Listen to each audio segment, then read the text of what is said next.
My name is Luna.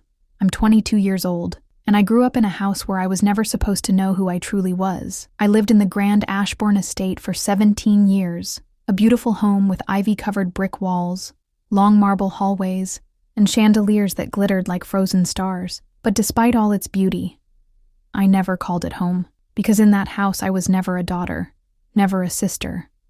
I was the help, the girl who cleaned up messes she didn't make, who learned how to walk without making a sound, who wasn't allowed to sit at the dinner table, even when there was plenty of food left over. I was told I was lucky to have a roof over my head, lucky to be taken in after my mother abandoned me, lucky to be allowed to stay, even if it meant I had to earn my place. I believed that for most of my life. Mrs. Eleanor Ashbourne, the woman I called Madam, was a pillar of elegance, tall, graceful, sharp-eyed, and cold as winter stone. Her husband, Mr. Henry Ashbourne, was quieter, polite, distantly kind, but never warm. And then there were their children, Aidan and Lily.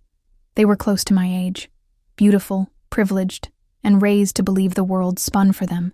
They never bullied me, not exactly, but their indifference hurt more than cruelty ever could. They went to elite private schools. I stayed home and helped the cook. They had piano lessons, fencing classes, holidays in Tuscany. I had chores. I ironed Aidan's school uniforms. I washed Lily's ballet slippers.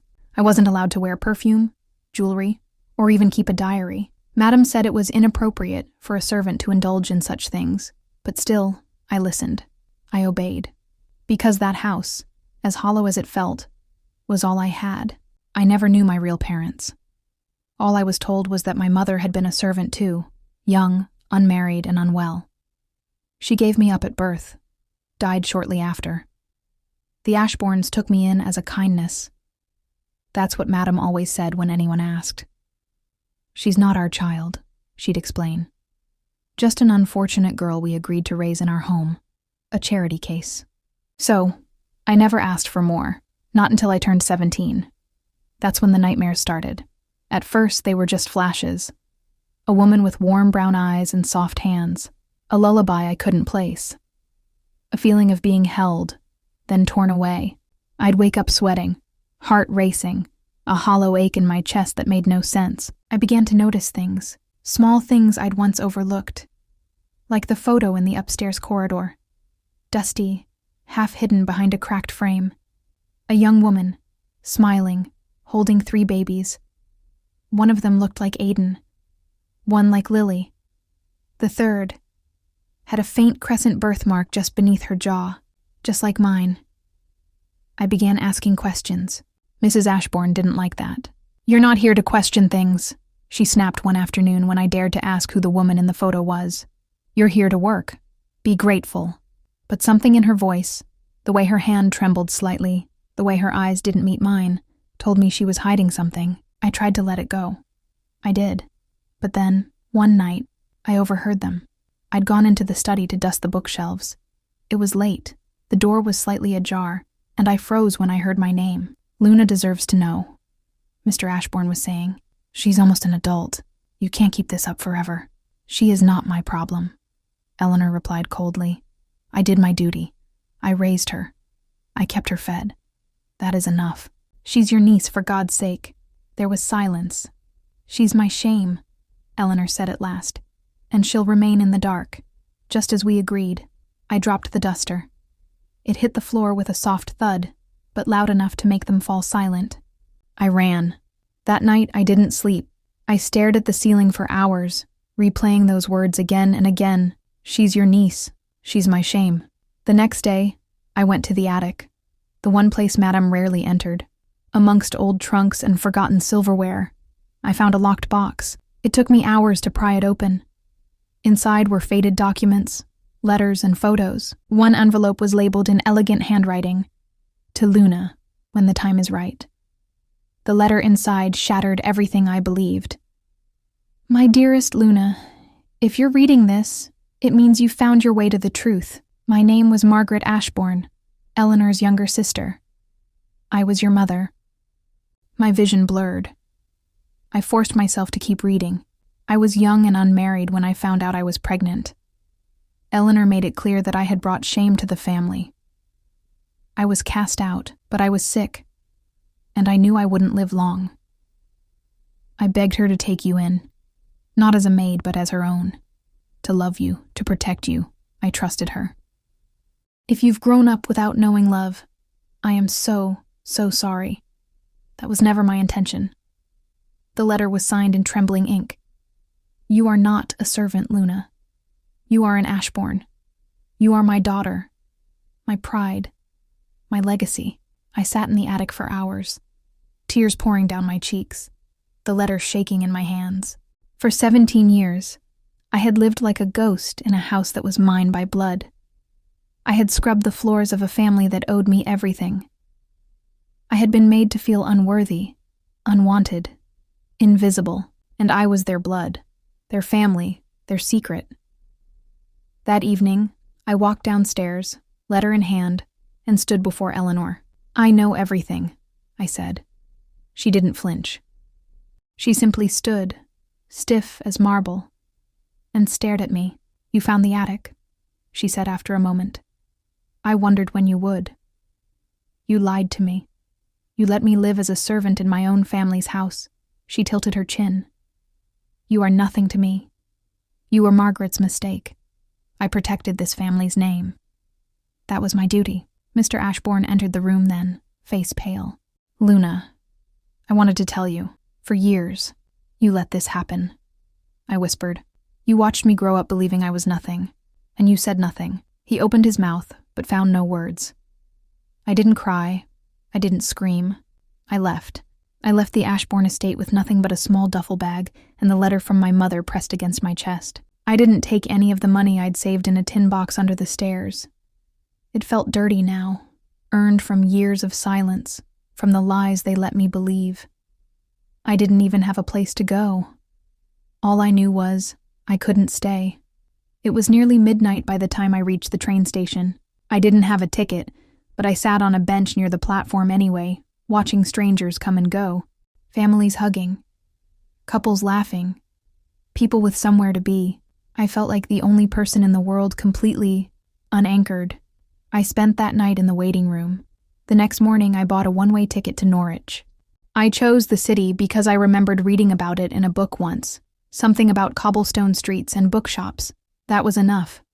When I arrived in Norwich, the wind was sharp and the sky gray. I found a small shelter for young women and told them my name was Luna Ashbourne. Saying my real last name out loud, for the first time in my life, made me feel like I had just grown a new layer of skin. They gave me a bed and some hot food. It wasn't glamorous, but it was safe. I stayed there for nearly 3 months. I got a job at a second-hand bookstore just around the corner, owned by a woman named Meredith. She had curly white hair and the warmest laugh I'd ever heard. I didn't tell her my whole story, just that I'd left a painful past behind and needed a fresh start. Meredith didn't ask questions. She gave me a key to the shop and let me read any book I wanted when the place was quiet. She even let me sleep in the attic on the nights the shelter ran out of beds. She became the first person in my life who gave without conditions. In that quiet bookstore, surrounded by pages and paper dust, I started piecing myself back together. I read memoirs about women who rebuilt themselves after trauma. I read novels that made me cry, and cry harder because I finally could. For the first time in my life, I felt like I had the right to feel something. Grief, anger, freedom, all tangled together. But the question of who I was still haunted me. I knew I was Margaret's daughter, but what did that mean, really? I wanted to know her. Not just through the letter. I wanted her face, her voice, her story. So I began searching. I visited the local records office, unsure of what I'd find. After several days of digging, I located a faded file. Margaret Elise Ashbourne. Died at age 25. No formal occupation. Listed as unmarried mother. That was it. No photos, no notes, no obituary. It was as if she had never mattered. But I knew better. She mattered to me. So I kept looking. And finally, I found something. A journal. Hidden in a box of donations that arrived at the bookstore, almost like fate had placed it there for me. Inside the front cover, in delicate handwriting, it said, Property of Margaret Ashbourne. My hands trembled as I turned the pages. It was real. It was hers. Her words were raw and beautiful. She wrote about being the invisible sister, about falling in love with a man who promised her everything and left her with nothing. She wrote about her pregnancy, how scared she was, how happy she was to feel me kick. And then she wrote about Eleanor. She calls me a disgrace, says I ruined the Ashbourne name. But I don't regret you, Luna. Never. I just hope, one day, someone gives you the love I wasn't allowed to give. That journal became my treasure, my proof that I was more than what they made me believe. I was the daughter of a woman who loved fiercely, even when the world turned its back on her. By the time I turned 20, I had saved enough money to rent a tiny studio flat. It was barely larger than a bedroom, but it was mine. I painted the walls yellow and filled the shelves with books and photos of women who inspired me. I printed a photo of Margaret's signature from the journal and framed it on my desk. I wanted her to be everywhere I looked. Then I applied to university, not because I had a plan, but because I had a fire. I wrote my application essay about invisible girls, the kind who lived in houses like mine, silent and forgotten. I didn't hold back. I got accepted into a social work program. Studying social work gave me a purpose I didn't know I needed. I learned about children in care, about cycles of trauma, about the quiet systems that fail girls like me every single day. I cried through some lectures. I argued with professors. I poured myself into every assignment because I wasn't just studying it, I was it. And I was determined to be the kind of adult I never had, for someone else. One day, in my 3rd year, I received a letter in the mail. No return address. The handwriting was neat, familiar. Luna, I heard you've gone to university, that you're doing well. I won't pretend to deserve your forgiveness, but I thought you should know. Your mother would be proud of you. Henry Ashbourne. I stared at the letter for a long time. I didn't feel anger. I didn't feel pity. I felt nothing, because by then, I had already learned the truth. Closure doesn't come from others. It comes from within. Now, at 22, I work in a crisis shelter for teenage girls. Girls who've run from foster homes, who've been tossed between relatives, who think they don't matter. I tell them what no one told me. You are not your past. You are not their shame. You belong to yourself. And when they ask me where I came from, I tell them the truth. I tell them my name is Luna Ashbourne. I grew up in a house where I was never seen. But now, I see myself. And I make sure they do too. It had been nearly 5 years since I walked out of the Ashbourne estate. 5 years since I left behind the silence, the empty kindness, the truth that was kept from me like a locked drawer. But what no one tells you is that even when you move on, even when you build a new life, find healing, create a future, there's always a part of the past that lingers quietly inside you. It had been 5 years, and I still hadn't seen Eleanor, not once, until the letter came. It arrived at my office, hand-delivered, cream envelope, heavy paper, no stamp. Inside was a simple card. Eleanor Ashbourne, critically ill, admitted to St. Vincent's private hospital. She's asking for you. There was no signature, no explanation. But I knew. It was time. I sat in the hospital parking lot for 20 minutes before going inside. My hands gripped the steering wheel, cold with hesitation. What would I say? What did she want to say? Was I going in to forgive her? Or to let her see what she threw away? I wasn't sure, but I went anyway. Eleanor Ashbourne, the woman who once ruled that estate like a queen, now looked like a faded photograph, fragile, hollowed out. A machine beeped softly next to her, measuring her heartbeat. Her once silver hair was thinner, and her cheekbones sharper. She looked up as I entered. For the first time in my life, I saw vulnerability in her eyes. "Luna," she said. Her voice was dry, shaky. "You came." I didn't respond at first. I pulled up the chair and sat beside her, calmly, like a social worker visiting a client. "You asked for me," I said carefully. "Yes," she whispered. "I don't have long." Silence stretched between us. Finally, she said, "I wanted to see you. Because I've been carrying something for too long. She looked past me, to the window, as if her confession couldn't survive eye contact. I was jealous of your mother, she began. Margaret was younger, freer. She smiled too much, loved too easily. She embarrassed the family. Yes, but she also made me feel small. For all my order and grace, I was never soft like her. She coughed lightly, then continued. When she died, and left you to me, it was like being handed a mirror I didn't want to look into. You reminded me of everything I wasn't, so I punished you. I dressed it as duty, but it was resentment. Her voice cracked then. And yet you never hated me. I took a deep breath. I didn't know how to hate.